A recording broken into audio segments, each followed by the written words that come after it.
Hi there, my name is Peter Claes and welcome to my channel.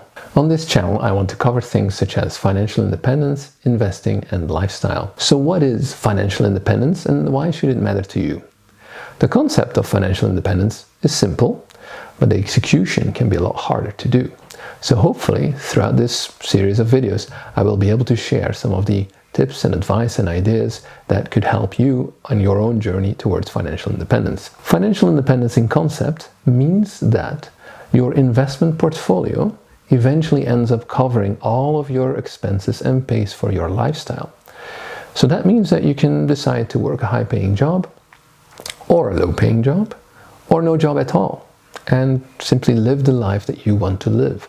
So you can dedicate your time towards things that are productive, artistic, simply fun, enjoyment, entertainment, lazing around the house, whatever you feel like doing, right? It is basically an ultimate level of freedom to some extent. I have to state the following disclaimer. I'm not an investment professional, nor am I a financial advisor, and this video is for entertainment purposes only. I highly recommend that you do your own research when investing, as investing does carry risk. So let's start simple. Let's say you've got a job and you're starting to make some money. Now, after your expenses are paid off, your bills are paid off, you are able to save some money. But saving money is not enough. You actually need to invest that money because otherwise it'll just sit there in a bank account, not making a lot of interest, not making a lot of money for you. You want to put your money to work. You want to put it in investments so that it works for you. And it works hard for you. It needs to work for you 24/7, every day. Whilst you're sleeping, whilst you're traveling, whilst you're working, that money is working for you. When you first start investing, it might be pretty daunting. It might be a little scary because there's so much information out there and you might not know where to start. What should you be investing in? Well, it depends a little bit on a variety of things, such as your age, the amount of capital you have available to invest, also your experience investing. If you've never started investing, and this is the very first time you are doing it, then I recommend that you start simple by educating yourself first. The stock market and the real estate market, they will be there tomorrow. Simply start by learning, right? Give yourself an education. So educate yourself. Invest time in your own education.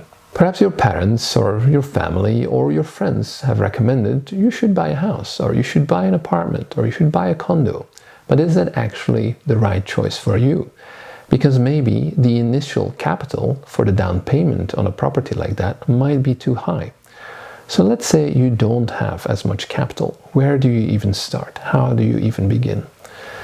Well, it is still better to put a bit of your money to work for you through investments such as an index fund into the stock market.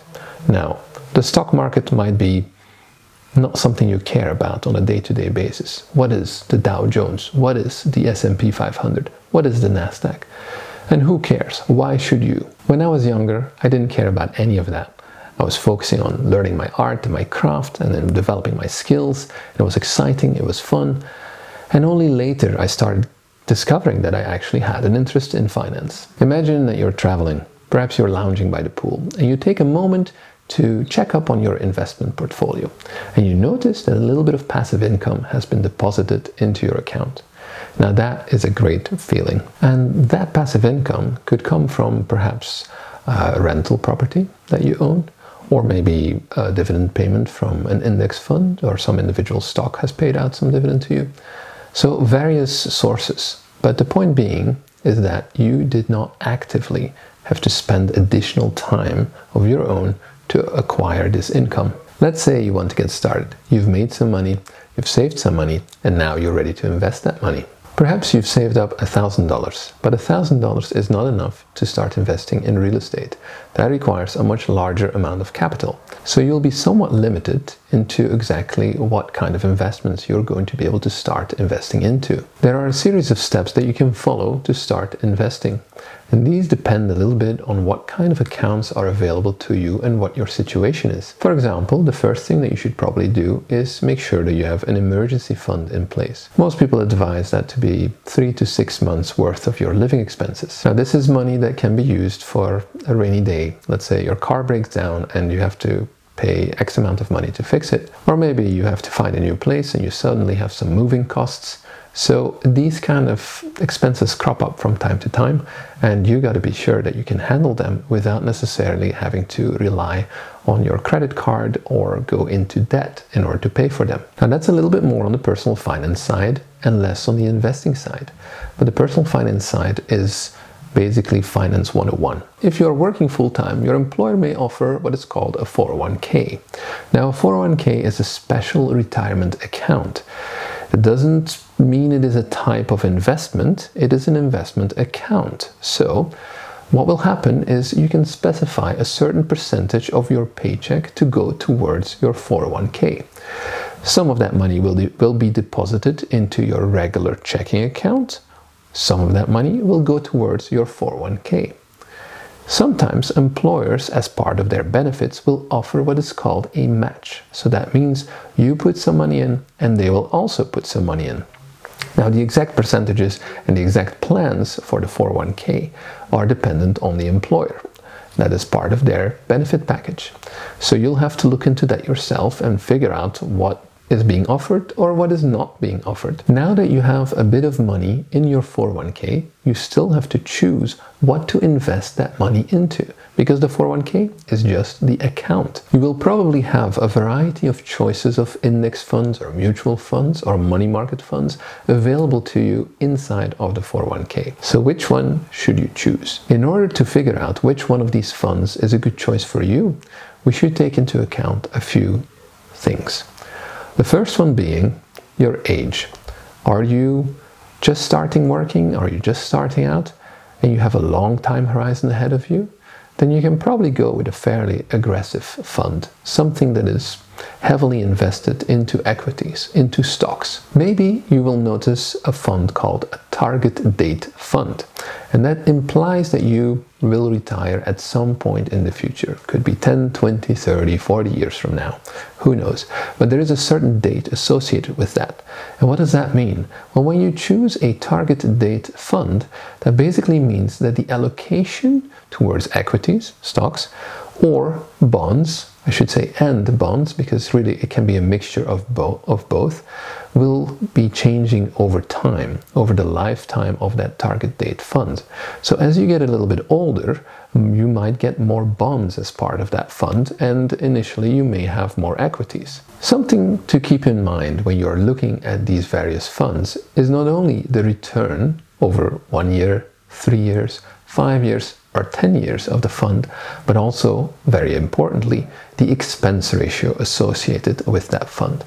And the expense ratio covers how much is being charged to you. So basically, how much do you need to pay in order for you to be invested in that fund? Because some funds are actively managed. Some person is actively managing that fund and deciding what to invest in. And some funds are passively managed, which means that they might track an index, and there's no one there, in the sense that there is not one single person actively changing the investments. It is more following an existing index. What kind of index could it be? For instance, a broad market fund that covers the S&P 500. Now, what is the S&P 500? Well, the S&P 500 is a list of companies. As a matter of fact, the 500 biggest companies in the US in terms of market share are basically covered as part of that list. And the index fund that you're investing in is basically just tracking that same list. Let's say you decide to invest in that broad market S&P 500 index fund. What will happen is that immediately you are diversified and your money is spread out between these 500 companies. The advantage of that is that you're not focusing on one single equity, on one single company. So if one of these companies between these 500 companies goes bankrupt, well, that is only a tiny portion of your money that is actually being lost. On the other hand, these companies have done well over the past decades. I mean, multiple decades, and will continue to do so. Some of these companies have been around before you were born and will probably outlive you as well. On the other hand, some companies won't. Some companies, will join the index and might disappear from the index. But the point being is that you are not putting all your eggs in one basket. Your money is being diversified between all of these 500 companies. How much money can you contribute to your 401k annually? Well, the IRS adjusts the annual limit. For this year, 2020, the limit is $19,500. Now that is the pre-tax contribution limit.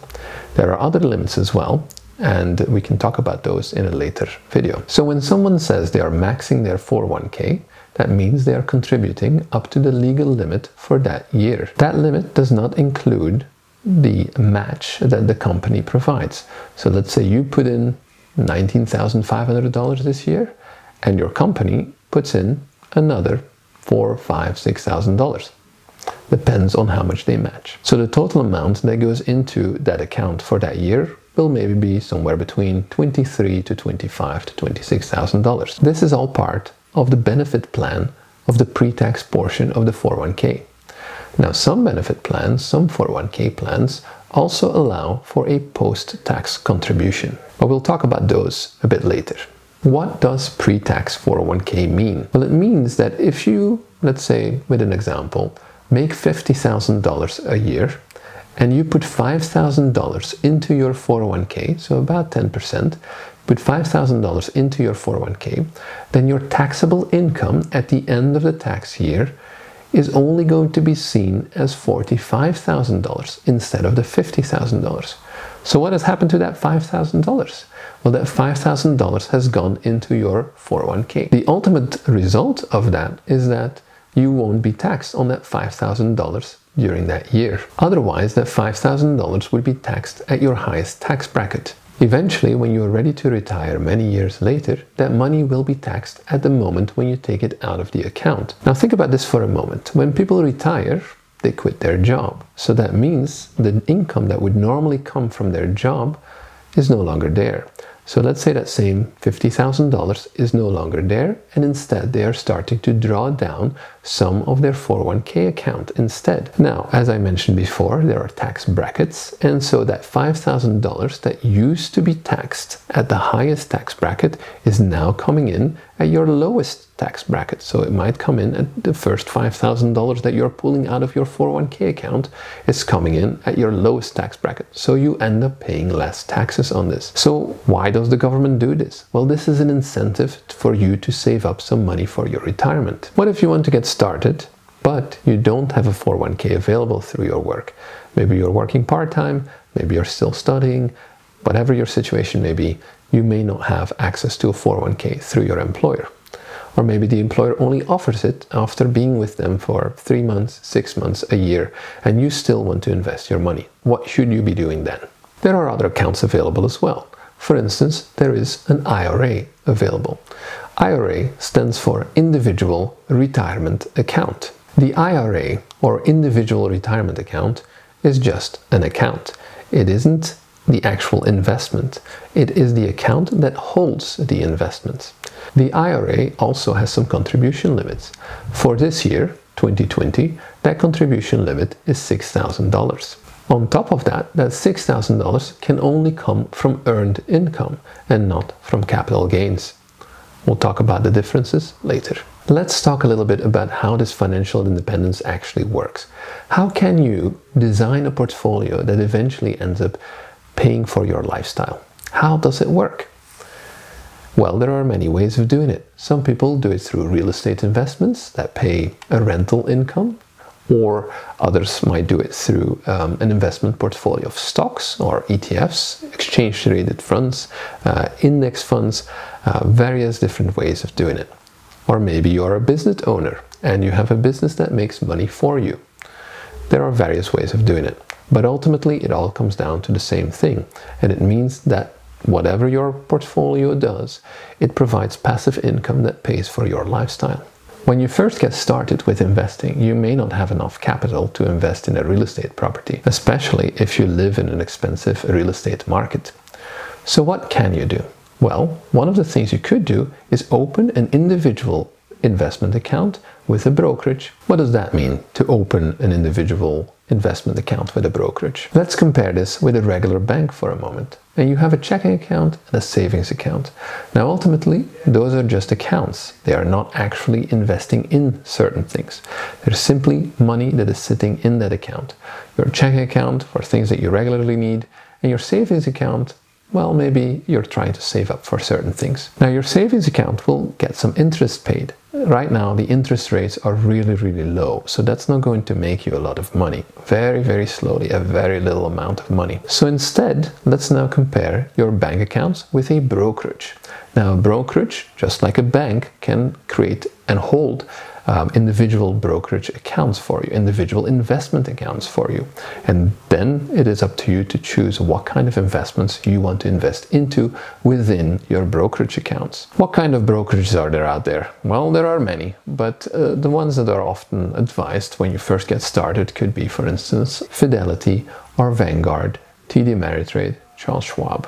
They all offer these broad market index funds. They might have different names, but ultimately they will have similar things inside of them, especially if they are tracking an index such as the S&P 500. So how does this process of passive income even work? Well, in order for you to gain some passive income somehow, you need to acquire or buy an asset. You need to get assets as part of your portfolio. And these assets make money for you. So what is an example of one of these assets? Well, let's simplify the scenario and work our way up from there. So a simple scenario could be that you decide to buy some shares in a single company. Let's say this company sells a beverage to the general public. Now, in order to make that beverage, they have to spend some money. And when they sell that beverage, well, not only do they need to cover their costs of making the beverage, but ideally they also make some profit on that. So what can they do with that profit? Well, they can choose to reinvest it into their own company and decide to maybe try out some new flavors of that beverage, or maybe they will try to sell it abroad and try to create new markets where they can sell their product. And all of this costs money. So again, that's a portion of their expenses to sell and market their product. But maybe after a while, after doing this for a while, they've kind of saturated the market, and they're now selling, instead of one beverage, they're selling 20 different types of beverages. And they've figured out their distribution network, they've figured out their client relationship, they've figured out their marketing. So what can they then do with their profit? Well, again, some of that profit will get reinvested into the business, but some of that profit can also be paid out to the shareholders. So it's literally money that is going from the company to the shareholders.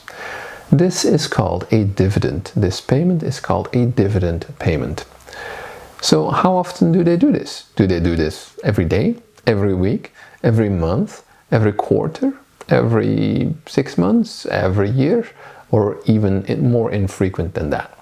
Well, that really depends on the company and often also the type of industry that they run. But a lot of companies tend to do it quarterly. So that means every 3 months they will pay out a dividend. I still remember my very first dividend payment. It was a very satisfying experience. It was only $2 worth of dividend, but the difference was that this was money that I didn't actively work for. This was passive income. This was money that came through capital gains rather than ordinary earned income. And it was a very satisfying feeling. And so I also realized that once I made my first dividend dollar, my first payment, I could repeat this. I could buy some shares of a different company and maybe get a dividend from them as well, and keep repeating that same action whereby I would work my job, make some money, save some money, invest that money by buying some shares into a company, into not just one company, but into a variety of companies. And so slowly I would get dividend payment here, dividend payment there, dividend payment there, dividend payment there.